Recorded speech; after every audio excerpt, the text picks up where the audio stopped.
آج کے انسان کو ایک عجیب کنفیوژن ہے۔ اگر وہ خاموش رہے تو کہتے ہیں کمزور ہے، اور اگر اعتماد سے بات کرے تو کہنے والے کہتے ہیں کہ متکبر ہے۔ بات یہ ہے کہ آخر خود اعتمادی اور تکبر میں فرق کیا ہے، اور اسلام ہمیں کس طرف لے جانا چاہتا ہے، کسے اختیار کرنے سے روکتا ہے۔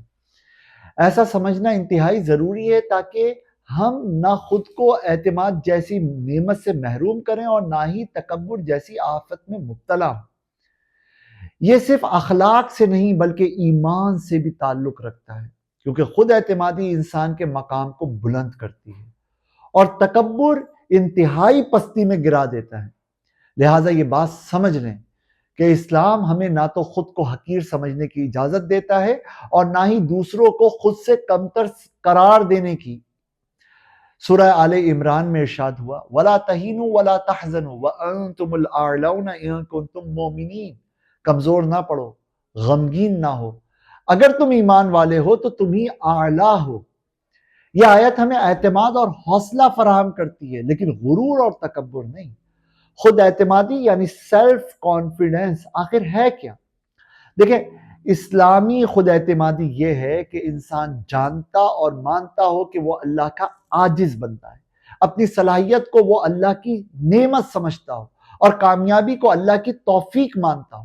نبی کریم صلی اللہ علیہ وسلم نے مشکل ترین حالات میں بھی خود اعتمادی والا انداز اپنایا۔ آپ صلی اللہ علیہ وسلم غار ثور میں تھے، اس وقت فرمایا سورہ توبہ آیت 40 کے مطابق لا تحزن ان اللہ معنا، غم نہ کرو، اللہ ہمارے ساتھ ہے۔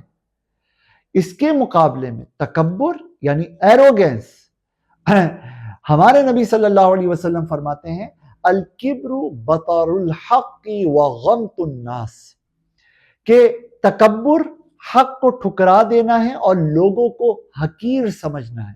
سنن ترمذی۔ حق سامنے آ جائے مگر انسان نہ مانے، حق اور اہل حق کو حقیر سمجھے اور خود کو دوسروں سے بڑا سمجھے، یہ ہے تکبر۔ یعنی تکبر دل کی اس کیفیت کا نام ہے جس میں کوئی شخص خود کو دوسروں سے افضل سمجھتے ہوئے اپنے علاوہ باقی سب کو اپنے سے حقیر جاننے لگ جائے، اور یہ بہت بڑا گناہ ہے۔ یہ خود اعتمادی نہیں ہے، یہ تباہی ہے، تباہی۔ تو خود اعتمادی اور تکبر میں فرق بہت واضح ہے۔ خود اعتمادی اللہ پر بھروسے کا نام ہے، اپنی صلاحیت پر نہیں۔ خود اعتمادی خود پر ناز کرنا تو ہے لیکن شکر کے ساتھ، غرور کے ساتھ نہیں، عاجزی کے ساتھ، اکڑ کے ساتھ نہیں، تحقیر کے ساتھ نہیں۔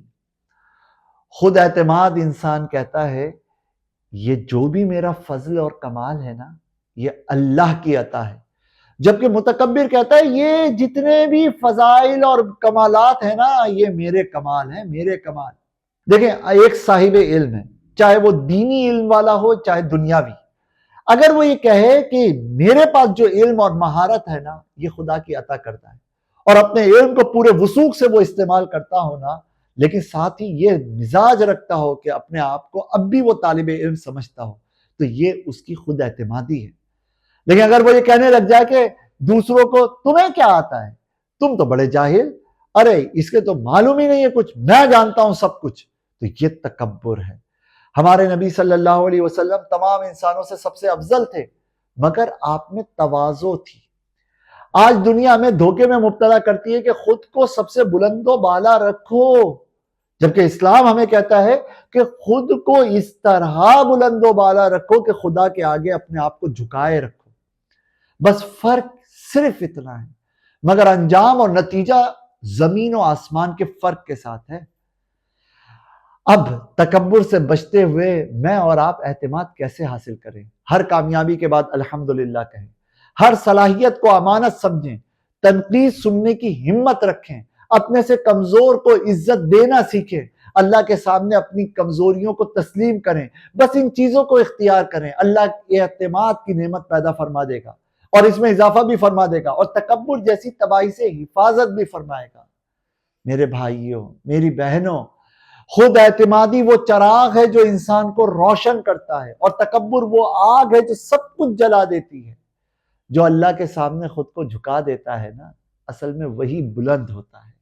اللہ ہمیں اعتماد والا دل، عاجزی والی روح عطا کرے، تکبر جیسی بیماری سے محفوظ رکھے۔ آمین برحمتک یا ارحم الراحمین۔